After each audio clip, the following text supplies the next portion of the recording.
नमस्कार साथियों, एक बार फिर स्वागत है आपका अपने YouTube चैनल यादविन स्मार्ट क्लासेज में। तो कैसे हैं आप लोग? उम्मीद करता हूँ आप लोग अच्छे होंगे, शानदार जबरदस्त होंगे और आपकी यूपी पीसीएस प्री और दो आरओ एआरओ की तैयारी एकदम सही तरीके से और सही दिशा में आगे बढ़ रही होगी। तो जैसा कि आपको पता है कि हमारे द्वारा आपके लिए घटना चक्र पूर्वावलोकन इतिहास की एक श्रृंखला चलाई जा रही है। तो मैं फिर उसी में एक नई क्लास आपके लिए लेके हाजिर हूँ। तो आप लोग जुड़ जाइए हमारे साथ हमारे YouTube चैनल यादविन स्मार्ट क्लासेज के साथ, ठीक है। अब यूपी पीसीएस प्री 2024 तो आपका दिसंबर में ही होने वाला है, इसके लिए ज़्यादा समय नहीं बचा है। लेकिन आप लोग हमारे साथ आगे के लिए यूपी पीसीएस प्री 2025 और आरओ एआरओ के लिए जुड़ सकते हैं। तो आप लोग जुड़ जाइए जल्दी से। और आज की ये क्लास आपकी जो रहने वाली है, क्योंकि लास्ट क्लास में हमने मौर्य काल को कंप्लीट किया था, आज की जो पहली क्लास होगी वो मौर्योत्तर काल की होगी। और मौर्योत्तर काल में विगत वर्षों में जितने भी प्रश्न आपसे पूछे गए हैं उन सभी को मैं आपके साथ डिस्कस करने वाला हूं। तो आपको क्या करना है, बस हमारे साथ जुड़ जाना है हमारे यूट्यूब चैनल यादविन स्मार्ट क्लासेस के साथ। देखिए, पहला प्रश्न आपकी स्क्रीन पे आ चुका है और पहला प्रश्न आपसे पूछ रहा है कि निम्नलिखित में से किस हिंद यवन शासक ने सीसे के सिक्के जारी किए थे? पहला है स्ट्रेटो सेकंड, ऑप्शन बी है आपका स्ट्रेटो फर्स्ट, ऑप्शन सी है डेमेट्रियस और ऑप्शन डी है आपका मिनांडर। ऑप्शन डी है आपका मिनांडर। तो पहला हिंद यवन शासक स्ट्रेटो सेकंड था कि जिसके द्वारा सीसे के सिक्के जारी किए गए थे, जिसके द्वारा सीसे के सिक्के जारी किए गए थे। आपसे ऐसे भी पूछ सकता है कि वह ऐसा कौन सा शासक था, कौन सा शासक सॉरी ऐसा वह कौन सा शासक था जिसने सीसे के सिक्के जारी किए थे? तो यहाँ पे आपको ये स्ट्रेटो सेकंड, स्ट्रेटो फर्स्ट और डेमेट्रियस नाम न दे के यहाँ पे क्या दे सकता है, वंशों के नाम दे सकता है। जैसे पहला ऑप्शन दे आपको हिंद यवन, दूसरा ऑप्शन दे आपको कौन सा, मौर्य मौर्यकाल या मौर्य वंश, तीसरा आपको गुप्त दे सकता है। ऐसे करके ऑप्शन होगा। तो सबसे पहले की अगर बात की जाएगी तो वह कौन सा होगा, हिंद यवन होगा। वह वंश कौन सा होगा, हिंद यवन वंश, यानी हिंद यवन के शासकों के द्वारा सीसे के सिक्के क्या किए गए थे, जारी किए गए थे। और पहला आपसे शासक पूछेगा तो वह कौन सा होगा, स्ट्रेटो सेकंड रहने वाला है। कौन सा, स्ट्रेटो सेकंड। क्लियर? आगे, निम्नलिखित शासकों में से किसके सिक्कों पर संकर्षण एवं वासुदेव दोनों अंकित हैं? वह कौन सा शासक है जिसके सिक्कों पर संकर्षण एवं वासुदेव दोनों के चित्र बने हुए हैं? पहला है आपका होविस्क, दूसरा है कनिष्क, तीसरा है समुद्रगुप्त और चौथा है अगाथोक्लीज। चौथा है आपका अगाथोक्लीज।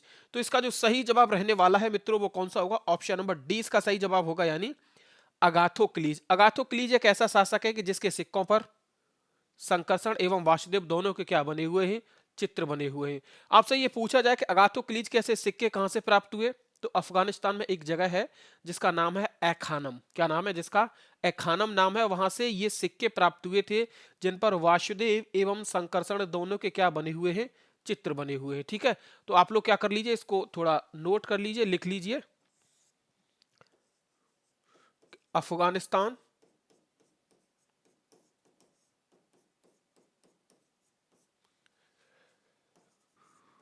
के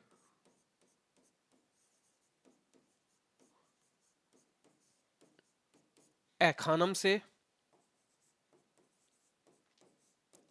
यह सिक्के प्राप्त हुए।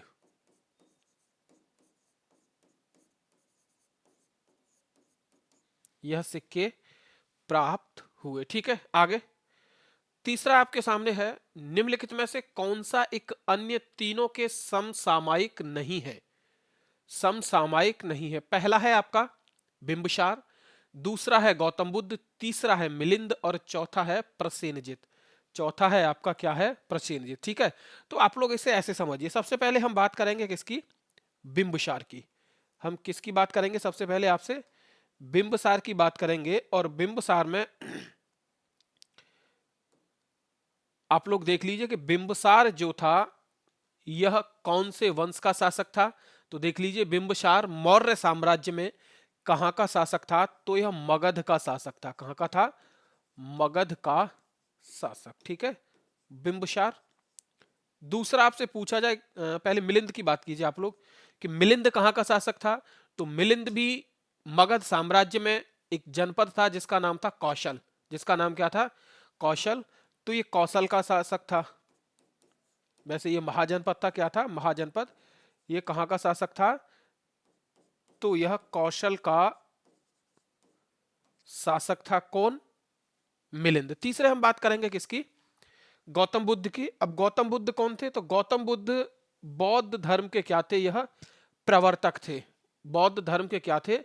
प्रवर्तक। और ये किसके समय में हुआ? तो यह भी मगध साम्राज्य के समय में ही हुआ था। बौद्ध धर्म का प्रवर्तन जो हुआ था यह भी मगध साम्राज्य के समय में ही हुआ था। बौद्ध धर्म के प्रवर्तक। ठीक है। ऑप्शन आपका डी बचा हुआ है, तो डी ही इसका क्या होगा? सही जवाब होगा। डी क्या होगा? इसका सही जवाब होगा। यानी कि यह इन तीनों के समसामयिक नहीं था, जिसका नाम क्या है? प्रसेनजित। और प्रसेनजित को और क्या कहा जाता है यह भी समझ लीजिए। प्रसेनजित को मिनांडर भी कहा जाता है। क्या कहा जाता है? मिनांडर कहा जाता है। किसको कहा जाता है? तो प्रसेनजित को कहा जाता है। और यह इन तीनों से क्या था? तो यह इन तीनों से अलग था। और अलग था तो ऑप्शन आपका कौन सा सही होगा? डी सही होगा, क्योंकि इसका नाम क्या है? मिनांडर। अगर आपसे पूछा जाए कि मिनांडर जो है ये कौन सा शासक था, तो देख लीजिए मिनांडर इंडो ग्रीक शासक था। कौन था?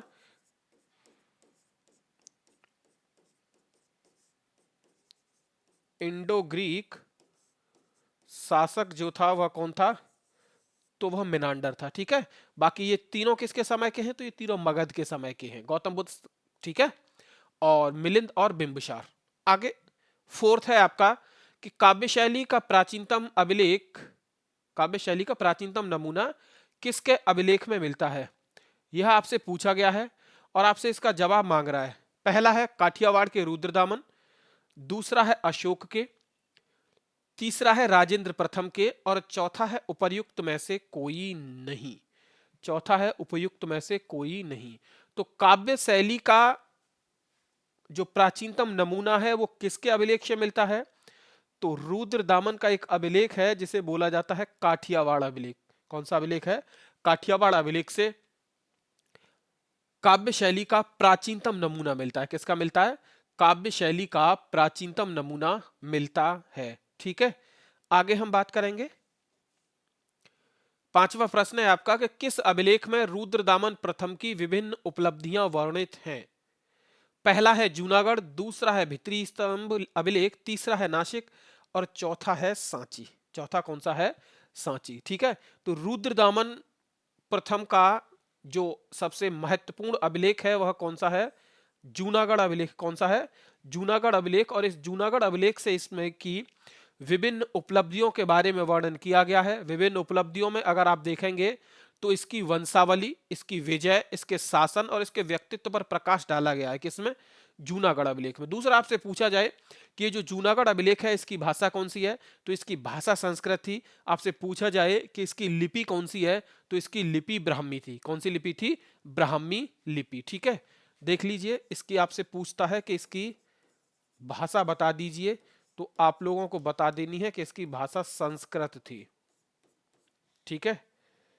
दूसरा आपसे पूछता है कि इसकी लिपि कौन सी थी, तो लिपि भी आपको बता देनी है मित्रों कि इसके जूनागढ़ अभिलेख की जो लिपि थी वह कौन सी थी? तो ब्राह्मी लिपि। ठीक है। आगे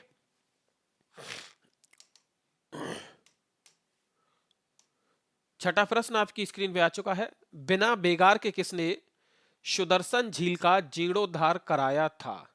पहला है चंद्रगुप्त मौर्य, दूसरा है बिंदुसार, तीसरा है अशोक, और चौथा है रुद्रदामन प्रथम। चौथा है रुद्रदामन प्रथम। ठीक है। अभी हमने पीछे वंश पढ़ा था, मौर्य वंश। मौर्य वंश में हमने पढ़ा था कि इस सुदर्शन झील का निर्माण किसने कराया? सुदर्शन झील का निर्माण किसने कराया? तो यह बात आपको याद होनी चाहिए कि सुदर्शन झील का निर्माण किसने कराया था। ये उम्मीद आपसे पूरी की जा सकती है, क्योंकि लास्ट क्लास में यह आपको, लास्ट टॉपिक में यह आपको क्या किया गया था? बता दिया गया था। क्लियर। अब आपसे पूछ रहा है कि उसका जीर्णोद्धार किसके द्वारा कराया गया? क्या चंद्रगुप्त मौर्य के द्वारा कराया गया, या बिंदुसार के द्वारा कराया गया, या अशोक या रुद्रदामन प्रथम के द्वारा कराया गया? तो देख लीजिए, इसका जो जीर्णोद्धार कराया गया था वो रुद्रदामन प्रथम के द्वारा इसको जीर्णोद्धार कराया गया था। लेकिन आपसे पूछता है कि चंद्रगुप्त सुदर्शन झील का निर्माण किसने कराया? तो देख लीजिए, चंद्रगुप्त मौर्य ने इसका क्या कराया था? निर्माण कराया था। किसका? सुदर्शन झील का। ठीक है। और जीर्णोद्धार किसने कराया था? रुद्रदामन फर्स्ट ने, यानी रुद्रदामन प्रथम ने। ऑप्शन नंबर आपका कौन सा होगा? डी सही होगा। कौन सा होगा? डी सही होगा। आगे, सेवंथ, कार्दमक क्षत्रपों ने निम्नलिखित में से किस धातु में अति दुर्लभ सिक्के प्रचलित किए थे? पहला है ताम्र, दूसरा है रजत, तीसरा है प्रोटीन और चौथा है स्वर्ण। चौथा है स्वर्ण। ठीक है। आपसे यहां पे क्या बात पूछ रहा है? आपसे पूछ रहा है कि वह अति दुर्लभ सिक्के पूछ रहा है। क्या पूछ रहा है? अति दुर्लभ सिक्के कौन सी धातु में प्रचलित किए गए थे? तो इसका जो सही जवाब होगा वह कौन सा होगा? ऑप्शन नंबर इसका होगा ए, यानी ताम्र धातु में। कौन सी धातु में? ताम्र धातु में ये क्या थे? अति दुर्लभ सिक्के प्रचलित किए गए थे। ठीक है। दूसरा एक चीज याद रख लीजिए, ये जो कार्दमक है यह क्या है? एक राजवंश है, और इस राजवंश में शासक हुआ जिसका नाम था चेस्टन। जिसका नाम क्या था? चेस्टन। तो चेस्टन ने रजत एवं तांबे या ताम्र दोनों सिक्के जारी किए थे। लेकिन आपसे पूछ रहा है कि अति दुर्लभ सिक्के कौन से थे? तो अति दुर्लभ सिक्के किसको माना गया है? तो ताम्र वाले सिक्कों को अति दुर्लभ माना गया है। अति दुर्लभ इनको क्यों माना गया है? क्योंकि इनकी संख्या बहुत कम प्राप्त हुई थी। इनकी संख्या बहुत कम प्राप्त हुई थी। ठीक है। तो ऑप्शन कौन सा सही होगा आपका? ए सही होगा। हालांकि उसके द्वारा रजत सिक्के भी जारी किए गए थे। अति दुर्लभ की जब बात आ जाएगी तो वो ताम्र होगा। क्लियर? तो देख लीजिए क्या है।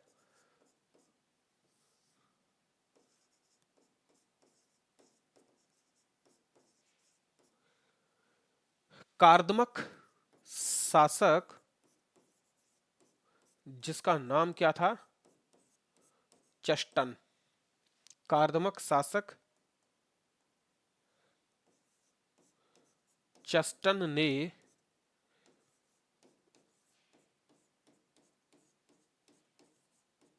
रजत एवं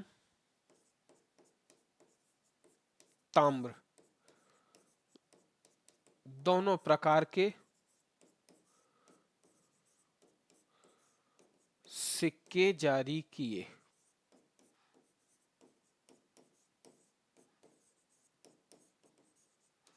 ठीक है। ऑप्शन ए ही क्यों सही होगा? क्योंकि वो अति दुर्लभ थे। अति दुर्लभ इसलिए थे कि उनकी बहुत कम संख्या प्राप्त हुई है। ठीक है। आगे, क्वेश्चन नंबर 8, सूची 1 को सूची 2 से सुमेलित कीजिए तथा नीचे दिए गए कूट में से सही उत्तर चुनिए। आपसे शासक पूछा गया है। क्या पूछा गया है आपसे? शासक। ठीक है। तो हम सबसे पहले बात करेंगे किसकी? कि जो डेमेट्रियस था, जो डेमेट्रियस था यह कौन से वंश का था? दूसरा आपसे पूछ रहा है कि रुद्रदामन जो था यह कौन से वंश का था? तीसरा आपसे पूछ रहा है कि गोंडो फर्नीज जो था यह कौन से वंश का था? और चौथा आपसे पूछ रहा है कि विम जो था, यानी विम कडिफिसस जो था, यह कौन से वंश का था? तो सबसे पहले आप देखिए, डेमेट्रियस की हम बात करेंगे। किसकी? डेमेट्रियस की हम बात करेंगे तो यह एक हिंद यूनानी शासक था। कौन सा शासक था? ऐसे कर लीजिए इसे। ये एक कैसा शासक था? तो एक हिंद यूनानी शासक था।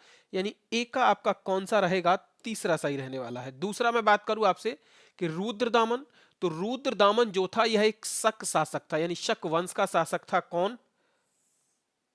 रुद्रदामन। तीसरा मैं आपसे बात करूं कि गोंडो फर्नीज जो था यह कौन से वंश का शासक था? तो आप लोग देख लीजिए इसको। गोंडो फर्नीज जो था यह पल्लव वंश का शासक था। और एक आपका अंतिम आपका बचा, और उसका एक ही सही हो सकता है। कौन सा? क्योंकि ऑप्शन आपके पास एक ही है, और वह कौन सा होगा? कुषाण। कौन सा होगा? कुषाण। तो आप लोग इसका आंसर अगर देखना चाहते तो यहां से ऑप्शंस में कूट को मैच करना चाहते तो ऐसे कर लीजिए। ए का होगा तीसरा और बी का होगा चौथा। ए का तीसरा और बी का चौथा, यानी ऑप्शन नंबर आपका कौन सा होगा? सी इसका सही जवाब रहने वाला है। कौन सा? ऑप्शन नंबर सी इसका क्या होगा? सही जवाब होगा। ठीक है। आगे बढ़ते हैं। क्वेश्चन नंबर 9, चाहिए 2 दे रखे हैं। क्वेश्चन नंबर 9, उत्तरी तथा उत्तरी पश्चिमी भारत में सर्वाधिक संख्या में तांबे के सिक्के जारी किए थे, वो किसके द्वारा जारी किए गए? ऑप्शन नंबर 1 है इंडो ग्रीक शासकों ने, दूसरा है कुषाणों ने, तीसरा है शकों ने और चौथा है प्रतिहारों ने। चौथा है प्रतिहारों ने, ठीक है। तो आप लोगों को याद रख लीजिए, उत्तरी तथा उत्तरी पश्चिमी भारत में सर्वाधिक तांबे के सिक्कों की अगर आपसे संख्या पूछे कभी भी, तो उसका जवाब कौन सा होना चाहिए आपको कि कुषाणों के द्वारा सर्वाधिक संख्या में कौन से सिक्के जारी किए गए? तो तांबे के सिक्के जारी किए गए। कौन से सिक्के? तांबे के सिक्के जारी किए गए। इसके अलावा कुषाणों ने सोने और तांबे दोनों प्रकार के सिक्के जारी किए, ठीक है। तांबे के अलावा एक और कौन से सिक्के जारी किए थे? तो इन्होंने सोने के सिक्के भी जारी किए थे, ठीक है। दूसरा आपसे पूछे कि उत्तर पश्चिम भारत में सोने के सिक्कों का प्रचलन किसके द्वारा किया गया? तो इंडो ग्रीक या हिंद यवन राजाओं ने किया था। किसने? इंडो ग्रीक या हिंदो यवन राजाओं ने किया था। लेकिन अगर आपसे यह पूछता है कि उत्तर पश्चिमी भारत में सोने के सिक्कों का प्रचलन नियमित रूप से किसने किया है? सोने के सिक्कों का प्रचलन नियमित रूप से किसने किया है? तो वह कौन सा होगा? आपका कुषाण होगा। कौन सा होगा? कुषाण, ठीक है। फिर बता दूं आपको कि सोने उत्तर पश्चिम भारत में सोने के सिक्कों का प्रचलन हिंद यवन राजाओं ने किया था, लेकिन सोने के सिक्कों का नियमित प्रचलन जो किया था वो कुषाणों ने किया था। किसने? कुषाणों ने किया था। तो ऑप्शन नंबर आपका कौन सा सही होगा? बी सही होगा। कौन सा होगा? बी इसका सही जवाब होगा, ठीक है। आगे क्वेश्चन नंबर 10 है आपका कि प्राचीन भारत में निम्न में से किस एक ने नियमित रूप से सोने के सिक्के चलाए थे? ठीक है, अभी आपको बताया था कि नियमित रूप से सोने के सिक्के किसके द्वारा चलाए गए। ऑप्शन है सातवाहन, दूसरा है शक, तीसरा है कुषाण और चौथा है पार्थियन। तो किसने चलाए थे? कुषाण शासकों ने, क्योंकि सबसे पहले सोने के सिक्के हिंद यवन शासकों के द्वारा चलाए गए। दूसरा, कुषाण शासकों ने इन्हें नियमित रूप से जारी करना शुरू कर दिया। अब नियमित रूप से जारी करना शुरू कर दिया तो ऑप्शन नंबर अपना कौन सा सही हो जाएगा? थर्ड सही हो जाएगा। कौन सा हो जाएगा? थर्ड अपना ऑप्शन नंबर सही हो जाएगा। क्लियर है ना? आगे 11th 11वां, बुद्ध का किसके सिक्कों पर अंकन हुआ है? सॉरी, ऐसे कौन से शासक ने सिक्के चलाए जिसके ऊपर बुद्ध की प्रतिमा थी या अंकन था? ऑप्शन है आपके पास विमकडिफिशस, दूसरा है कनिष्क, तीसरा है नहपाण और चौथा है बुद्धगुप्त। चौथा है बुद्धगुप्त। तो इसका जो सही जवाब रहने वाला है वह कौन सा होगा? ऑप्शन नंबर 20 का सही जवाब रहने वाला होगा, क्योंकि कनिष्क के द्वारा जो सिक्के चलाए गए उन सिक्कों पर क्या था? बुद्ध का अंकन था। बुद्ध का क्या था? अंकन हुआ था। तो ऑप्शन नंबर अपना कौन सा सही रहने वाला है? बी अपना ऑप्शन नंबर सही होगा। क्लियर? आगे 12वां, निम्नलिखित में से किस शासक को सर्वप्रथम सोने के सिक्के जारी करने का श्रेय दिया जाता है? इनमें से ऐसा कौन सा शासक है जिसने सबसे पहले सोने के सिक्के जारी किए गए? यह आपसे पूछा गया है। पहला है कुजुल कॉडिफिशस, दूसरा है विम कॉडिफिशस, तीसरा है कनिष्क प्रथम और चौथा है होविस्क। चौथा है होविस्क, ठीक है। तो इसका जो सही जवाब होगा वो कौन सा होगा? ऑप्शन नंबर 20 का सही जवाब होगा, यानी विम कॉडिफिशस। क्योंकि कुषाण वंश का जो संस्थापक था जिसका नाम था कुजुल कॉडिफिशस, जो ऑप्शन नंबर ए में दे रखा है, इसी का पुत्र हुआ जिसका नाम था विम कॉडिफिशस। और विम कॉडिफिशस के द्वारा क्या किया गया कि सर्वप्रथम सोने के सिक्के जारी किए गए। किसके द्वारा? सर्वप्रथम इसके द्वारा सोने के सिक्के जारी किए गए। तो ऑप्शन अपना कौन सा सही रहने वाला है? ऑप्शन नंबर इसका सेकंड सही रहने वाला है, यानी विम कॉडिफिशस। आगे क्वेश्चन नंबर 13, 13वां प्रश्न आपकी स्क्रीन पे आ चुका है। निम्नलिखित में से किसने भारत में स्वर्ण सिक्कों का प्रचलन नियमित उपयोग के लिए किया था? स्वर्ण सिक्कों का प्रचलन नियमित उपयोग के लिए किया था। पहला है विम कॉडिफिशस, दूसरा है कुजुल कॉडिफिशस, तीसरा है कनिष्क और चौथा है हर्मवीज। चौथा कौन सा है? हर्मवीज ने। तो कौन सा सही होगा? विम कॉडिफिशस सही होगा। लास्ट भी यही था, तो ये रिपीट हुआ है लगभग। आगे 14वां है कि इनमें से किसने सर्वप्रथम व्यापक पैमाने पर स्वर्ण मुद्राओं का प्रचलन किया, यानी बड़े स्तर पर स्वर्ण मुद्राओं का प्रचलन इनमें से कौन सा शासक था कि जिसके द्वारा किया गया? पहला है आपका पुष्यमित्र शुंग, दूसरा है मिनांडर, तीसरा है विम कॉडिफिशस और चौथा है गौतमी पुत्र शातकर्णी। इनमें से एक ही शासक है जिसका नाम है विम कॉडफिशस, और विम कॉडफिशस के द्वारा बड़े पैमाने पर सोने के सिक्कों का प्रचलन किया गया। तो ऑप्शन नंबर अपना कौन सा सही रहने वाला है? ऑप्शन नंबर अपना सी सही रहने वाला है। आगे क्वेश्चन नंबर 15। क्वेश्चन नंबर 15 यानी 15वां प्रश्न है, यौधेय सिक्कों पर किस देवता का अंकन मिलता है? यौधेय सिक्कों पर किस देवता का अंकन मिलता है? पहला है वासुदेव, दूसरे हैं मित्र, तीसरे हैं इंद्र और चौथे हैं कार्तिकेय। चौथे हैं कार्तिकेय। तो देख लीजिए, इसका जो जवाब सही होगा कि यौधेय के सिक्कों पर कार्तिकेय देवता का अंकन मिलता है। किसका अंकन मिलता है? कार्तिकेय देवता का अंकन मिलता है। ऑप्शन अपना कौन सा सही रहने वाला है? ऑप्शन जो होगा अपना डी सही होगा, यानी डी में क्या दे रखा है? कार्तिकेय। ठीक है। दूसरा आपसे पूछा जाए कि यौधेय जो शासक थे, इनका साम्राज्य कहां पे था? तो इनका जो साम्राज्य था वो दक्षिण पूर्वी पंजाब तथा राजस्थान में था। इनका साम्राज्य दक्षिण पूर्वी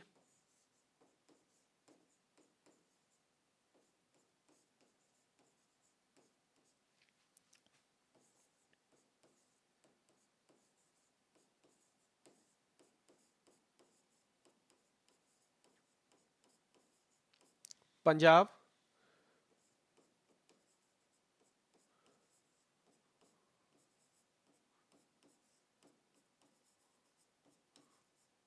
तथा राजस्थान में। कहां पे था? तथा राजस्थान में। क्लियर है ना? आगे, कनिष्क के सारनाथ बौद्ध प्रतिमा के अभिलेख की तिथि क्या है? कनिष्क के सारनाथ के बौद्ध प्रतिमा अभिलेख की तिथि क्या है? पहला है 78 एडी, दूसरा है 98 एडी, तीसरा है 81 एडी और चौथा है 121 एडी। 121 एडी। तो इसका जो सही जवाब होगा वह क्या होगा? Option number B. ये ऊपर नीचे हो गया, कौन सा हो गया? 78, 98, 81, 121। तो इसका जो सही जवाब होगा वो ऑप्शन नंबर 20 का क्या होगा? सही जवाब होगा, यानी 81 एडी, यानी 81 ईस्वी में कनिष्क के द्वारा गौतम बुद्ध की प्रतिमा अभिलेख कराई गई। कौन सी ईस्वी में? तो 81 ईस्वी में। ठीक है। दूसरा आपसे पूछा जाए कि कनिष्क का राज्य अभिषेक किसके द्वारा हुआ? सॉरी, कनिष्क का राज्य अभिषेक कब हुआ था? तो देख लीजिए, कनिष्क का राज्य अभिषेक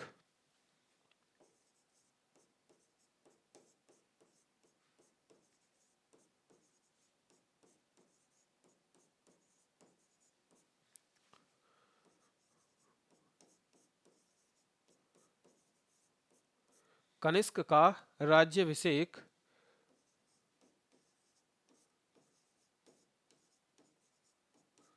कब हुआ था? 78 ईस्वी में हुआ था। कब? 78 एडी यानी 78 ईस्वी में हुआ था। दूसरा आप लोग एक और चीज याद रख लीजिए कि कनिष्क ने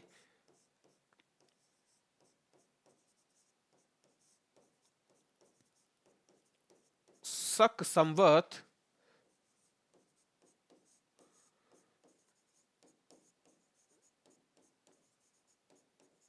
जारी किया था। ठीक है। आपसे पूछा जाए कि शक संवत किसके द्वारा जारी किया गया?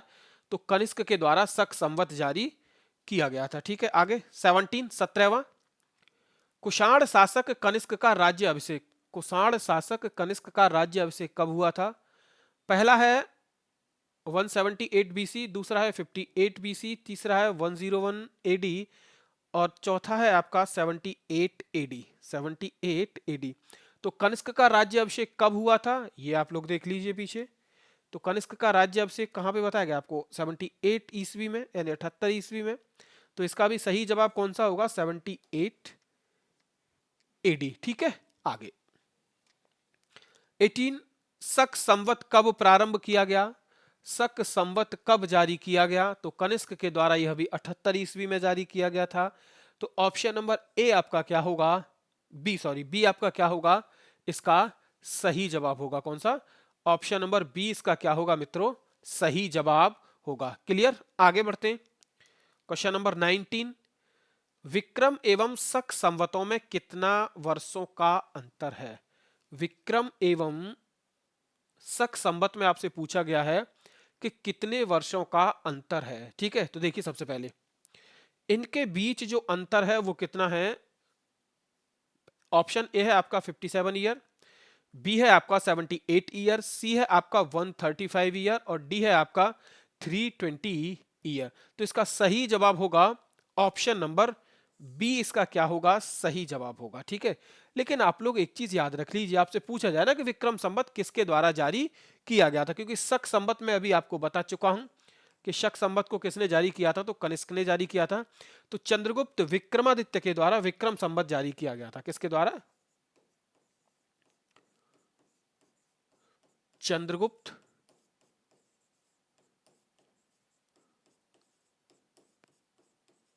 विक्रमादित्य ने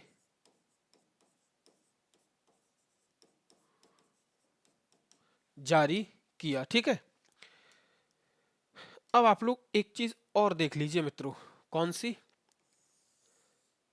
हम इधर देखते हैं, उसे इधर बात करेंगे। हम किसकी बात करेंगे? अगर आपसे पूछा जाए कि वर्तमान कैलेंडर में से हम कितना घटाएं या कितना जोड़ें कि जिससे हमें विक्रम संवत प्राप्त हो जाए, तो वर्तमान में कैलेंडर की हम बात कर रहे हैं, यानी ग्रेगोरियन कैलेंडर। और ग्रेगोरियन कैलेंडर में हमारा कौन सा वर्ष चल रहा है? तो 2024 चल रहा है। इसमें हम कितना जोड़ दें कि हमको विक्रम संवत प्राप्त हो जाए? तो याद रख लीजिए, ग्रेगोरियन कैलेंडर में आप 57 अगर ऐड करते हैं, 57 नंबर अगर जोड़ते हैं, तो आपको प्राप्त होता है क्या? विक्रम संवत। क्या प्राप्त होता है? विक्रम संवत। दूसरा, अगर आप ग्रेगोरियन कैलेंडर में यानी वर्तमान कैलेंडर में यानी 2024 में से 78 को माइनस करते हैं, 78 को अगर आप घटा देते हैं, तो आपको प्राप्त होता है क्या? शक संवत। क्या प्राप्त होता है आपको? शक संवत। तो मैं आपको यहां पे इधर लिख देता हूं,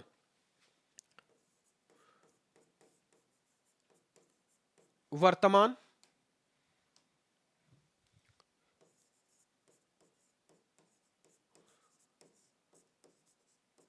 कैलेंडर में कितना? 57 जोड़ने पर,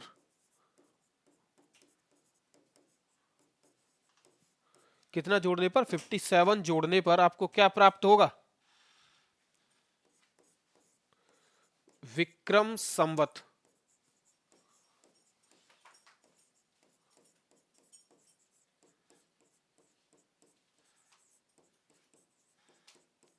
प्राप्त होगा। दूसरा,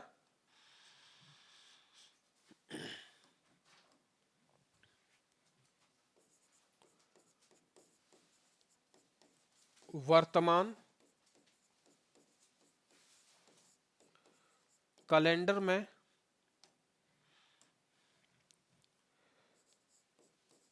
78 यानी 78 घटाने पर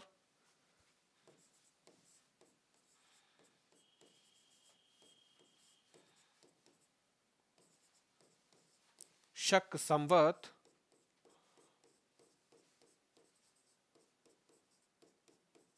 प्राप्त होगा। क्या प्राप्त होगा? शक संवत प्राप्त होगा। ठीक है, ग्रेगोरियन कैलेंडर की बात कर रहा हूं मैं 2024 से। आप अगर इन्हें प्राप्त करना चाहते हैं तो ऐड कर लीजिए, कितना? 57, तो आपको मिल जाएगा विक्रम संवत।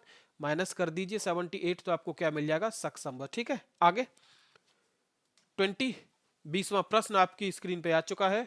और 20वें प्रश्न में क्या दे रखा है कि शक संवत पर आधारित राष्ट्रीय पंचांग कैलेंडर एक चैत्र ग्रेगोरियन कैलेंडर पर आधारित 365 दिन के सामान्य वर्ष की निम्नलिखित तिथियों में से किस एक के तद्रूप है? ठीक है, अच्छा आपसे ये पूछा गया, आपने महीने सुने होंगे, जो ऐसे बोल सकते हैं जो हिंदी महीने होते हैं, जिसका प्रथम माह कौन सा होता है? तो उसका प्रथम माह होता है चैत्र। और अगर हम इसका कंपेयर करें किससे? हिंदी महीने यानी हिंदू जो पंचांग होता है उसका प्रथम महीना होता है चैत्र। और अगर हम इसका कंपेयर करें ग्रेगोरियन कैलेंडर से, तो ग्रेगोरियन कैलेंडर के अनुसार उसका महीना कौन सा होगा? तो जब राष्ट्रीय पंचांग का महीना चैत्र शुरू होगा, जिसकी पहली डेट होगी या पहला दिन होगा या पहली तारीख होगी, तभी ग्रेगोरियन कैलेंडर में मार्च महीने में, किसमें? मार्च महीने में 21 या 22 मार्च होगा। कौन सा? 21 या 22 मार्च होगा। तो इसका जो जवाब सही है वह कौन सा होगा? ऑप्शन नंबर ए इसका क्या होगा? सही जवाब होगा। ठीक है, जैसे आप लोग देख सकते हैं कि राष्ट्रीय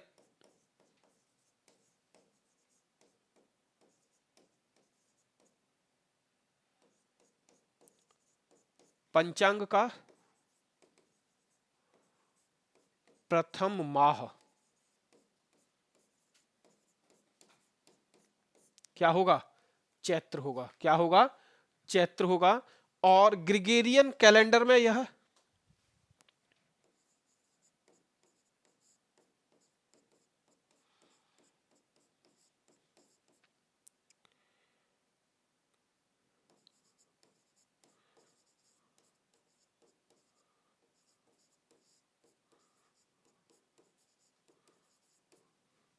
ग्रिगोरियन कैलेंडर में यह दिन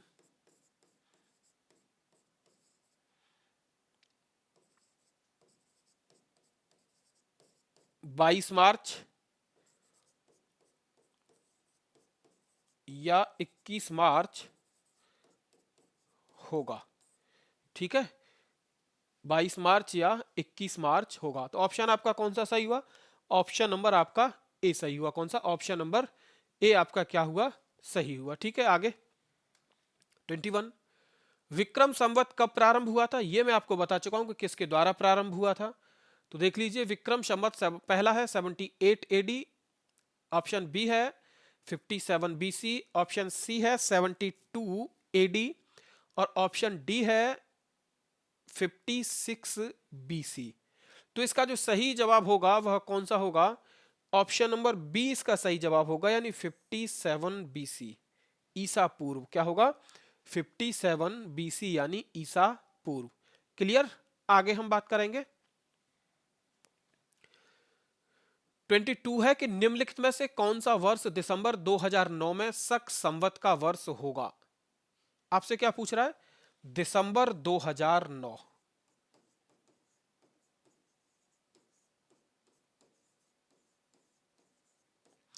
ये आपसे पूछ रहा है कि कौन सा वर्ष शक संवत का वर्ष होगा। तो मैंने आपको बताया था कि ग्रिगोरियन कैलेंडर में 78 अगर हम माइनस करते हैं तो हमको शक संवत प्राप्त होता है।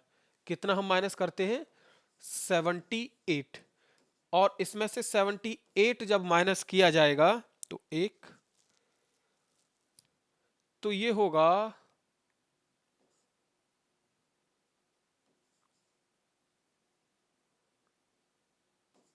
ये होगा 1931। कितना होगा यह? 1931 यानी 1931। तो ऑप्शन आपका कौन सा सही रहने वाला है? ऑप्शन नंबर ए आपका क्या होगा? सही जवाब होगा। कौन सा? ऑप्शन नंबर ए आपका क्या होगा? सही जवाब होगा।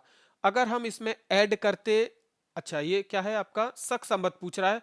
आप लोग इसे ऐसे निकालिए कि अगर हम इसमें से विक्रम संवत निकालना चाहें कि वर्तमान में कौन सा विक्रम संवत चल रहा है। ठीक है, हम किसकी बात कर रहे हैं? हम 2009 की ही बात कर रहे हैं। इसी प्रश्न को ले लेते हैं। तो इसमें से आप लोग बताइए, क्या आपको ऐड करना होगा कि आपको विक्रम संवत प्राप्त हो जाए? ये बातें मैं आपको अभी बता चुका हूं। तो इसकी उम्मीद आपसे की जाती है कि आपका जवाब सही होगा। आगे देखिए, कनिष्क के समकालीन निम्नलिखित नामों का अध्ययन करें और निम्नांकित उत्तर कोड के अनुसार अपना उत्तर इंगित करें। यह आपसे पूछ रहा है कि कनिष्क के समकालीन शासकों का अध्ययन करें कि कनिष्क के समकालीन कौन कौन से शासक थे। यह आपसे क्या किया गया है? पूछा गया है। ठीक है, तो कनिष्क के समकालीन कौन कौन से शासक थे? पहला है आपका अश्वघोष, दूसरा है वसुमित्र, तीसरा है कालिदास, चौथा है मित्रों कंबन। चौथा क्या है? कंबन। ठीक है, तो एक चीज तो हमें पता है कि तीन ऑप्शन है आपके पास, तीनों में क्या बता रहा है कि वो दो ही बता रहा है, और चौथा ऑप्शन है कि ये चारों क्या कनिष्क के समकालीन थे। तो हमको सबसे पहले देखना है कि दो शासक इसमें से, एक शासक कौन सा है? अश्वघोष, और दूसरा कौन सा है? वसुमित्र। अश्वघोष और वसुमित्र ये जो दोनों थे, यह क्या थे? यह कनिष्क के समकालीन थे। किसके समकालीन थे? कनिष्क के समकालीन थे, क्योंकि अश्वघोष जो था यह क्या था? कवि था। और कवि किसके समय में था? तो कनिष्क के समय में। किसके दरबार में? कनिष्क के समय, कनिष्क के दरबार में। वसुमित्र जो था यह क्या था? यह एक विद्वान था। वसुमित्र क्या है? यह विद्वान है। और अश्वघोष क्या है? यह एक कवि। अश्वघोष क्या है? यह एक कवि। ठीक है, दूसरा हम बात करें किसकी? कालिदास की। तो कालिदास जो हुए हैं ये गुप्त काल में हुए हैं। कौन से काल में हुए हैं कालिदास? गुप्त काल में।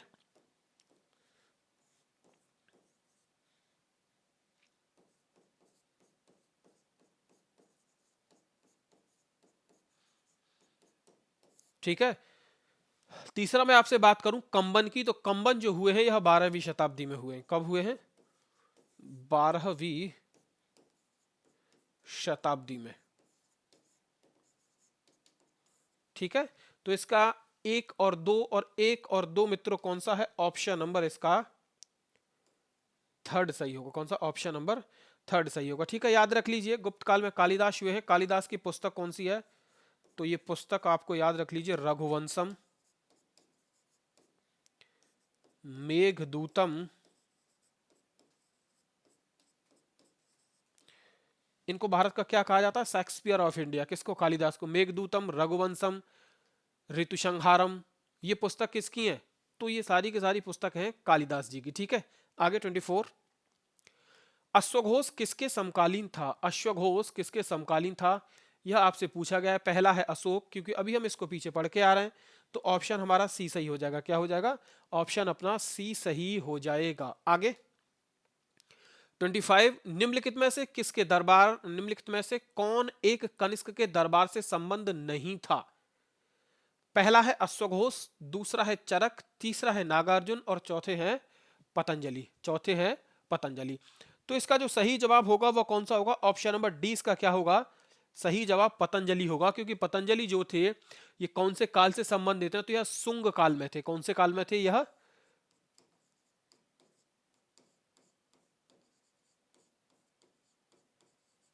शुंग काल में। और जब हम कनिष्क की बात करेंगे तो कौन से काल की बात कर रहे हैं? कुषाण काल की बात कर रहे हैं। किसके काल की?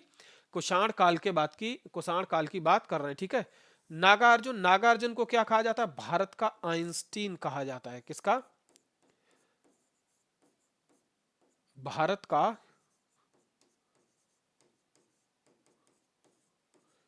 आइंस्टीन किसे कहा जाता है? तो नागार्जुन को कहा जाता है। क्लियर है ना? आगे 26। निम्नलिखित में से कौन कनिष्क प्रथम के दरबार में नहीं गया? निम्नलिखित में से कौन कनिष्क प्रथम के दरबार में नहीं गया, यह आपसे पूछा गया है। पहला है अश्वघोष, दूसरा है पार्श्व, तीसरा है वसुमित्र और चौथा है आपका विशाख दत्त। चौथा है विशाख दत्त। तो कौन सा आपका जवाब सही होगा? ऑप्शन नंबर डी आपका सही जवाब होगा कि विशाख दत्त जो है कभी भी कनिष्क प्रथम के दरबार में नहीं गया। ठीक है। अब विशाख दत्त की पुस्तक कौन सी है? तो देख लीजिए, पुस्तक जिसका नाम है मुद्रा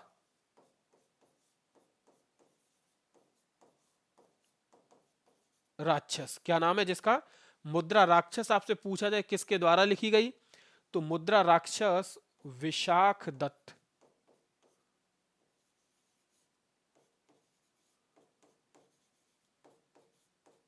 के द्वारा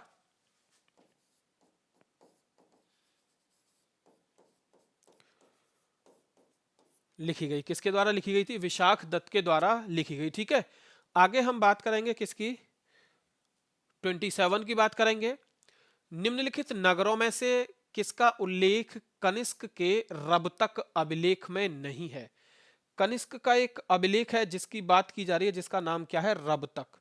जिसके ऑप्शंस आपको दे रखे हैं। पहला है श्रावस्ती, दूसरा है कौशाम्बी, तीसरा है पाटलिपुत्र और चौथा है मित्रों चंपा। चौथा है मित्रों चंपा। ठीक है। तो इसका सही जवाब जो होगा वह कौन सा होगा? ऑप्शन नंबर ए इसका सही जवाब होगा, यानी श्रावस्ती। श्रावस्ती का जो उल्लेख है वह कनिष्क के रबतक अभिलेख में नहीं मिलता है। ठीक है। कनिष्क के रबतक अभिलेख में नहीं मिलता है। दूसरा, मैं आपसे बात करूं कि कनिष्क का जो रबतक अभिलेख है ये कहां पे मिला था, तो देख लीजिए।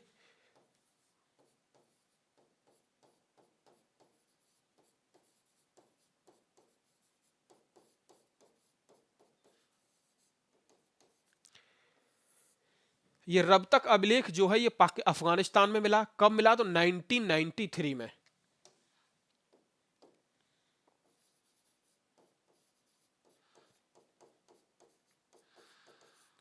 अफगानिस्तान में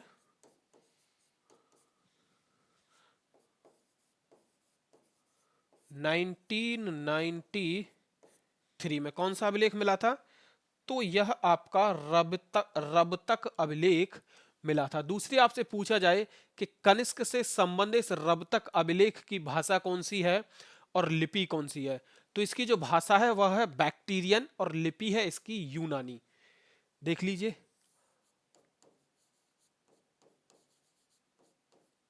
इसकी भाषा कौन सी है, बैक्ट्रियन, और लिपि कौन सी है, यूनानी।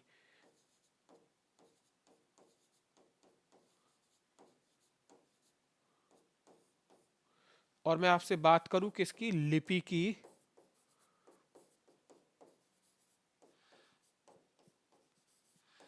तो लिपि है मित्रों यूनानी। ठीक है, आगे हम बात करेंगे क्वेश्चन नंबर 28। 28वां प्रश्न है कि इनमें से किस आयुर्वेदाचार्य ने तक्षशिला विश्वविद्यालय में शिक्षा प्राप्त की थी। तक्षशिला विश्वविद्यालय में इनमें से किसने शिक्षा प्राप्त की थी, यह आपसे पूछा गया है।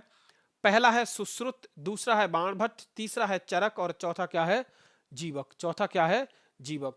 तो इसका जो सही जवाब होगा वह कौन सा होगा, इसका जो सही जवाब होगा वह कौन सा होगा, देख लीजिए।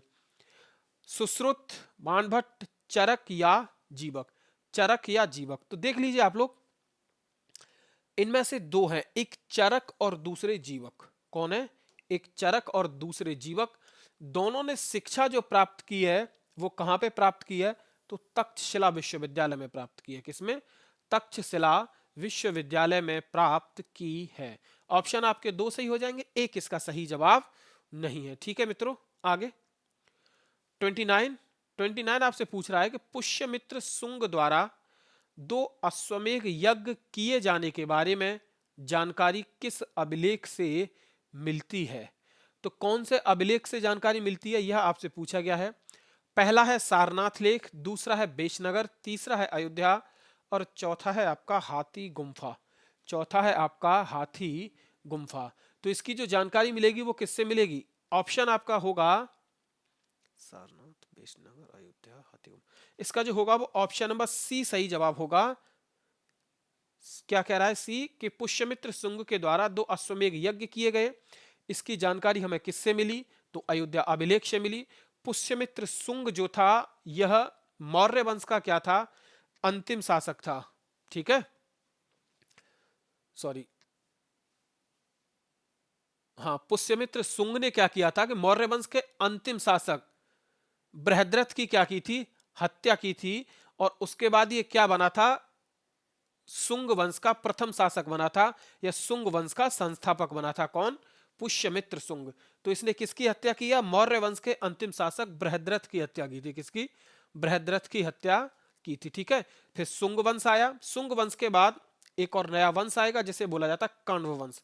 जिसे क्या बोला जाता है, कण्व वंश। ठीक है, क्यों, क्योंकि इस शुंग वंश का जो अंतिम शासक था उसका नाम था देवभूति, और देवभूति को वासुदेव ने मार दिया। ठीक है, देवभूति को वासुदेव ने क्या किया, मार दिया, और वासुदेव ने एक नए वंश की नींव डाली जिसका नाम क्या होगा, कण्व वंश। क्या नाम होगा जिसका, कण्व वंश। ठीक है, आगे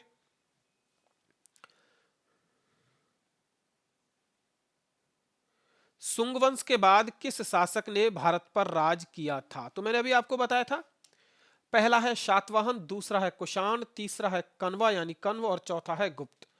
तो इसका सही जवाब कौन सा होगा, कण्व या कण्वा। शुंग वंश के बाद कौन सा वंश आया, तो कण्व वंश आया। कौन सा, कण्व वंश आया। ठीक है, और इसका संस्थापक कौन था, कण्व वंश का आपसे संस्थापक पूछा जाए तो आप लोग देख लीजिए,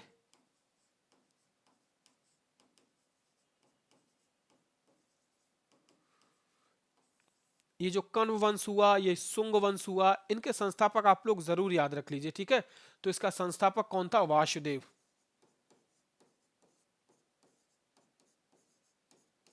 कौन था, वासुदेव। ठीक है, तो आज की क्लास का यह क्या था, हमारा अंतिम प्रश्न। ऐसे ही और महत्वपूर्ण वीडियोस के लिए आप जुड़िए हमारे साथ, हमारे YouTube channel Yadavendra smart classes के साथ। तो मिलते हैं आपसे नेक्स्ट क्लास में, नेक्स्ट वीडियो में। तब तक के लिए जय हिंद, जय भारत, वंदे मातरम।